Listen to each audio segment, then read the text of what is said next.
دائما كتحضري بريوش ولكن كيجيك ثقيل وكيجي مدقس، سجلي عندك هاد الوصفه ناجحه 100%.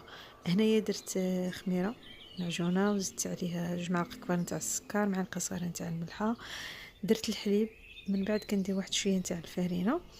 دابا غادي نخلي هذا الخليط حتى يخمر. فاش خمر زدت ليه بيضه وحده ودرت الفاني، درت معلقه كبيره نتاع حليب بودره، وزدت الفرينه، كيس واحد نتاع خميره الحلوه. غادي نخلط العجينه مزيان. في الاخر زدت الزبده اللي كتكون بحال راه المطبخ. العجينه كتكون بحال هكا كتلصق في اليد. غطيتها خليتها حتى خمرات، من بعد كنشكلهم، قطعتهم بحال هكا كويرات صغار، حطيتهم في الصينيه اللي غادي تدخل الفران، خليتهم حتى خمروا، من بعد دهنتهم بالحليب.